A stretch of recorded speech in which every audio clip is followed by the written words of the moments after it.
చిన్న పిల్లలారా, మీరు తండ్రిని ఎరిగి ఉన్నారు గనుక మీకు రాస్తూ ఉన్నాను. తండ్రులారా, చూసారా, మీరు ఆది నుండి ఉన్నవానిని ఎరిగి ఉన్నారు గనుక మీకు రాస్తూ ఉన్నాను అంటున్నారు. యవనస్తులారా, మీరు బలవంతులు, దేవుని వాక్యము మీ యందు నిలుచుచున్నది. దేవునికి మహిమ కలుగును గాక. మరి వ్రాయబడిన వాక్యములో నుండి దేవుడు మన అందరితో మాట్లాడును గాక.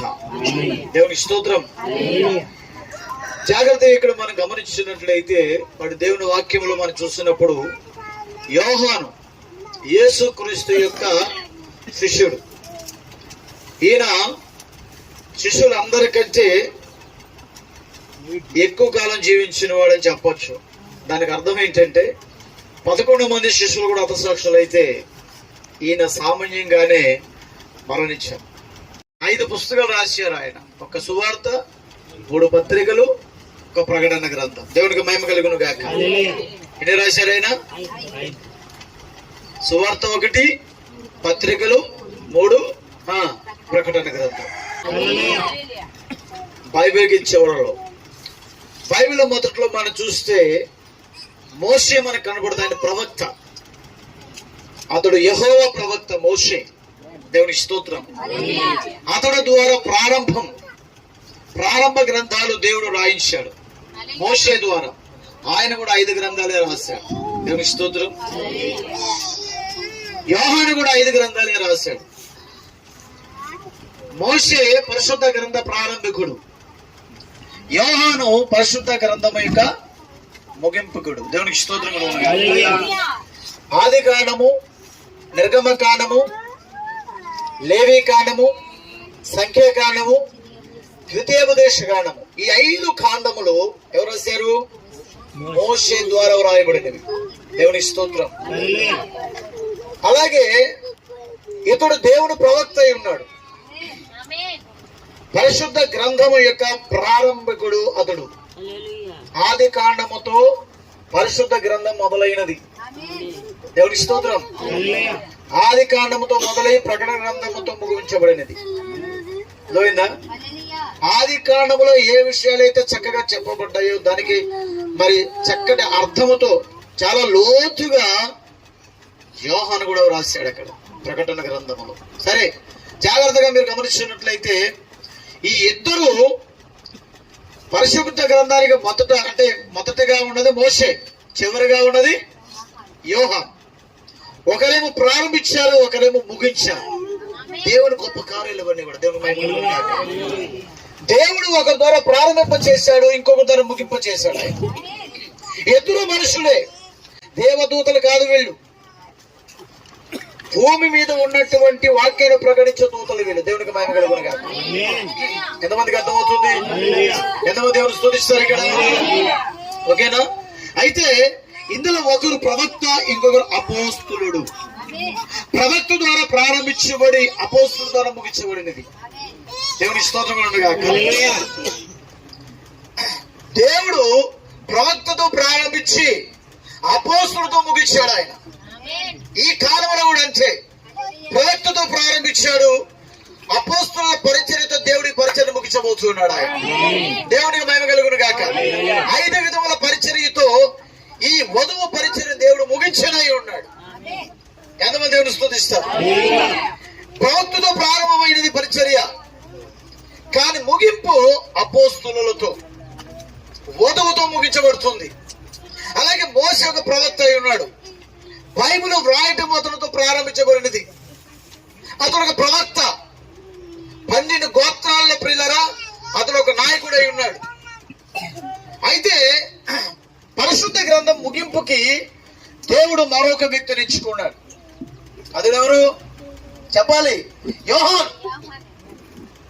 మోషే నీటిలో నుండి రక్షించబడ్డాడు. యోహాను నూనె బావిలో నుండి బయటికి తీసుకుని రాబడ్డాడు. నీరు వాక్యానికి సోదరసము, నూనె పరిశుద్ధాత్మక సోదరసము. ఎంతమంది దేవుని స్తుతిస్తారు ఇక్కడ? ఎంతమంది దేవుని కనబరుస్తారు ఇక్కడ? హల్లెలూయా. అక్కడ 12 గోత్రాలు, ఇక్కడ 12 మంది అపోస్తలులు. దేవుడు లెక్కలు ఏ అన్ని కరెక్టే. దేవుని లెక్కలన్నీ కరెక్ట్ గా ఉంటాయి. ఎంతమంది దేవుని స్తుతిస్తారు? మోసే ఎక్కడి నుండి తీయబడ్డాడు? నీటిలో నుండి. ఆ చొమ్మ పెట్టి లోపల అతడు మరి ఉంచబడి ఆ నీటిలో నుండి చక్కగా అతడు రక్షించబడ్డట్టుగా మనం చూస్తాం. కానీ యోహాను అయితే నూనె బావిలోనికి పంపించబడ్డాడు. 24 గంటలు అక్కడ మరి ఆ నూనె బావిలో ఉన్నప్పటికీ ఆ నూనె యోహాను ఏమీ చేయలేకపోయినది. యోహానులో ఉన్నటువంటి అభిషేకం, యోహానులో ఉన్నటువంటి పరిశుద్ధాత్మ దేవునికి మహిమ కలుగును గాక ఏం చేస్తున్నది? ఆ నూనెని ప్రియులారా విడగొట్టినది ఎలాగా? దేవునికి మహిమ కలుగును గాక. ఆ నూనె బావిలో ఉన్న నూనె యోహాను ప్రకటన గ్రంథం రాయడం కొరకు అభిషేకానికి ఉపయోగించబడింది యోహానుకి అక్కడ. దేవునికి స్తోత్రం. ఎందుకంటే యోహాను యేసుక్రీస్తు చూడనై ఉన్నాడు, గొప్ప దర్శనం చూడబోతూ ఉన్నాడు, ఒక పెద్ద గ్రంథాన్ని కూడా రాయబోతున్నాడు ఆయన. అందుకొరకు దేవుడు అతనికి ఒక అభిషేకం ఏర్పాటు చేశాడు, నూనె బావే. కానీ వాళ్ళు అనుకున్నారు, శత్రువులు అనుకున్నారు, ఈ దెబ్బతో యోహాను పని అయిపోయింది. కానీ యోహానికి ఆ నూనె బావి ఎలా ఉపయోగించబడిందంటే ఆ నూనె యోహానికి అభిషేకానికి ఉపయోగించబడింది. దేవునికి మహిమ కలుగును గాక. ఎంతమంది దేవుని స్తుతిస్తారు? కాబట్టి యోహానులో ఉన్నటువంటి మంట, యోహానులో ఉన్నటువంటి అగ్ని, దేవునికి స్తోత్రం. యోహాను వేయబడినటువంటి ఆ నూనె బావి కింద ఉన్నటువంటి అగ్ని ఈ పరిశుద్ధాత్మ అగ్నితో నింపబడినటువంటి ఈయన ఏమీ చేయలేకపోయినది.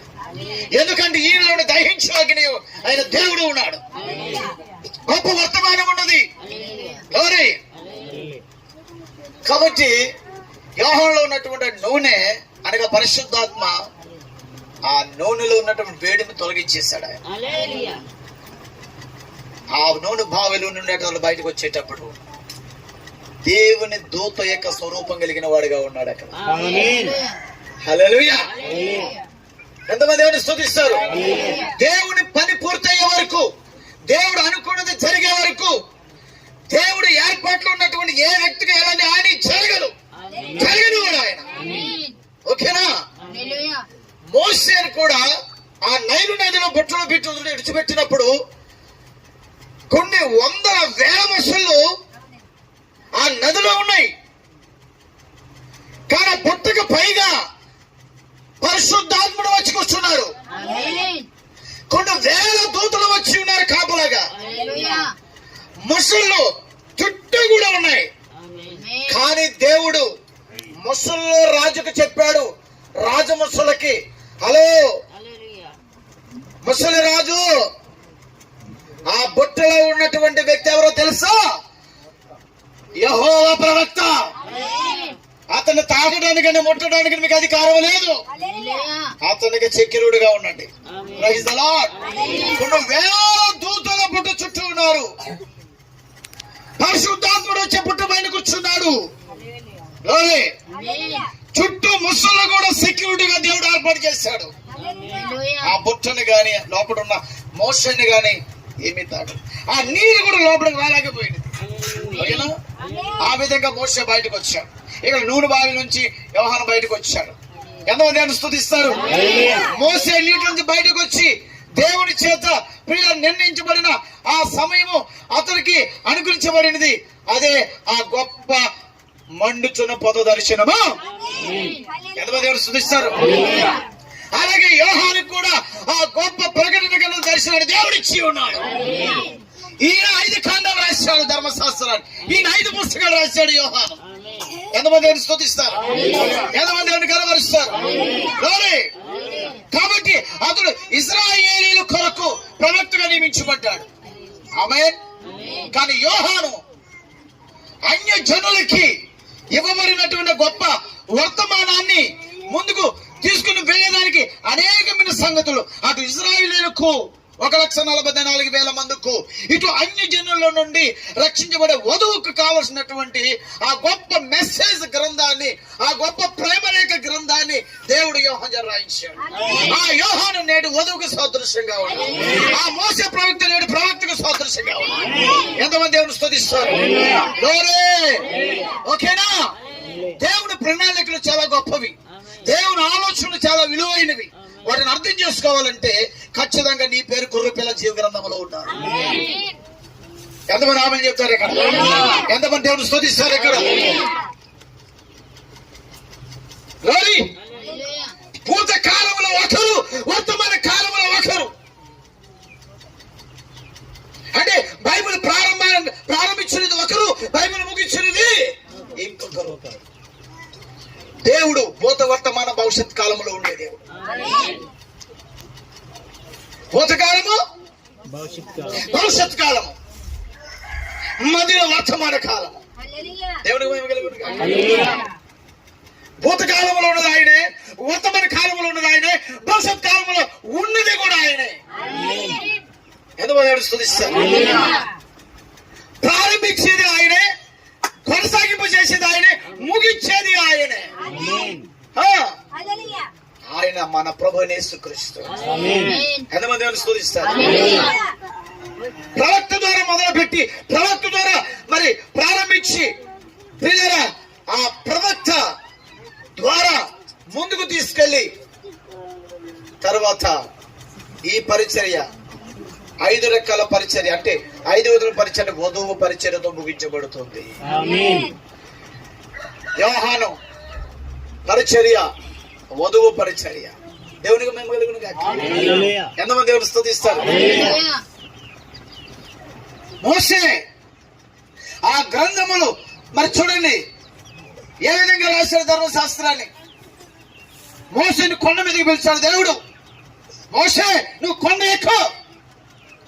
యోహాన్ని ప్రకటన 4వ అధ్యాయంలో ఒక స్వరం ఇచ్చిన యోహానా ఎక్కిరమ్ము పైకి.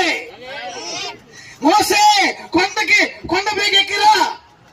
అక్కడ యోహానికి వచ్చే ఒక పిలుపు వస్తుంది, యోహాను పైకి ఎక్కిరా. దేవుడికి మేము కలుగును గాక. ఇద్దరికి పిలుపులు వచ్చినవి, ఒకరు కొండపైకి, ఒకరు పరలోకములోనికి.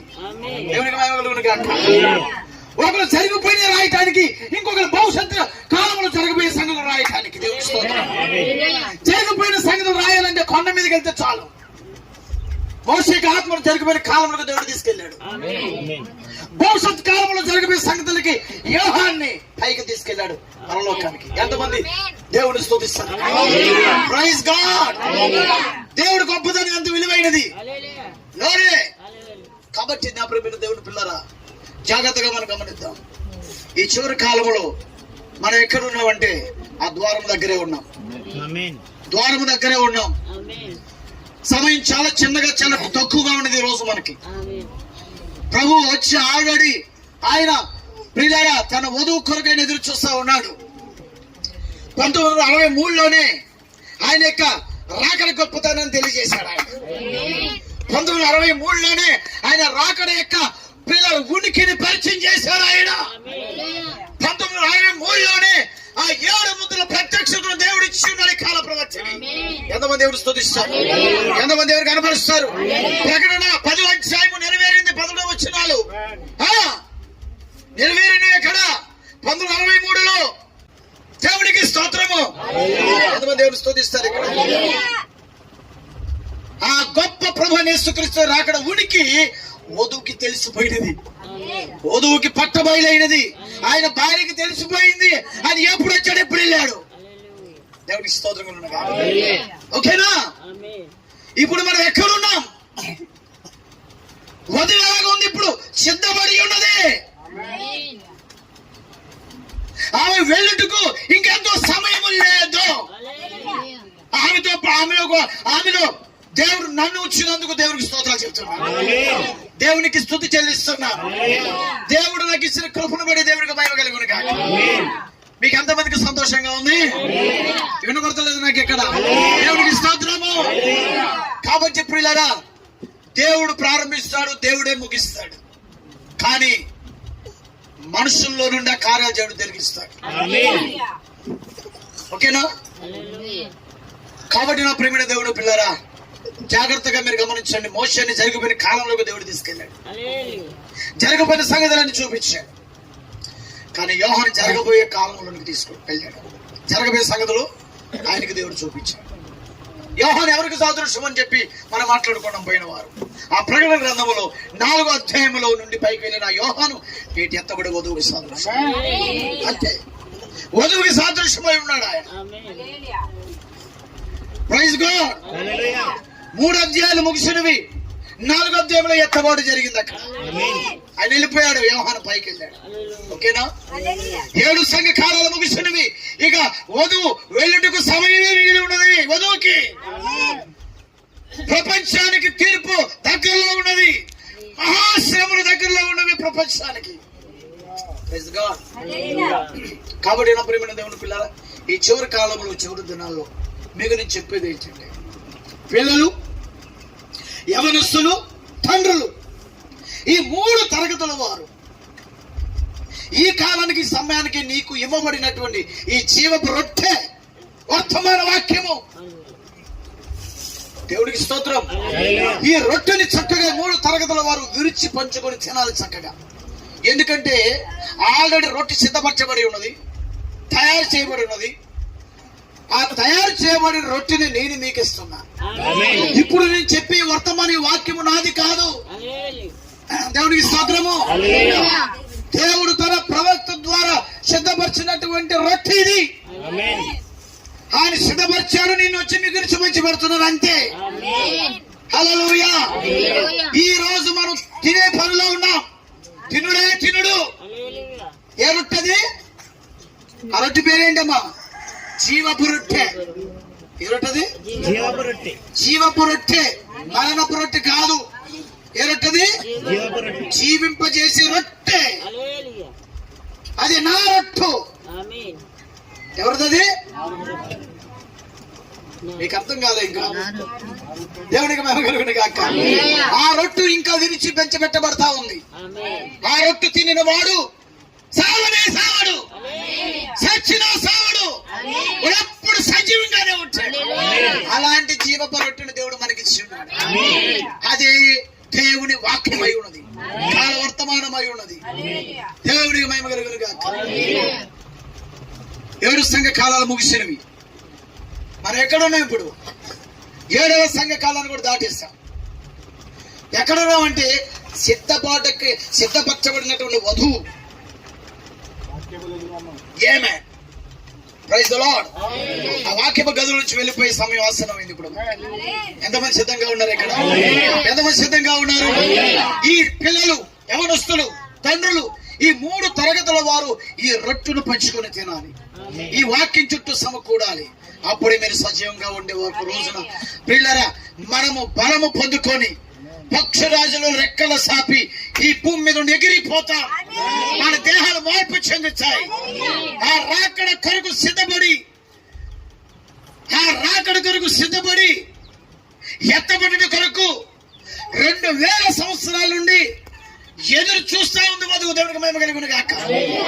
కానీ మన కాలంలో దేవుడు ఆ ఎత్తబడి జరిగించబోతున్నాడు. ఆమె చెప్తారు గడిగి. ఓకేనా? దాని కొరకు అందరూ సిద్ధపడాలి. పిల్లలు,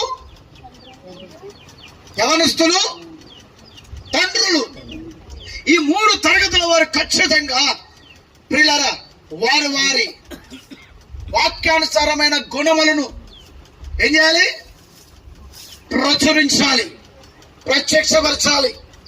పిల్లలు, యవనస్తులు, తండ్రులు కూడా. పిల్లలు ఎత్తబడాలి, యవనస్తులు ఎత్తబడాలి, తండ్రులు ఎత్తబడాలి. ఎత్తబడకపోతే ఈ 3 తరగతుల వారు మహాశ్రమంలో ఉంటారు. దేవుని తీర్పుకుండా మండు అగ్నిగుండంలోకి పోవుడే, ఇంకేముండదు. ఓకేనా?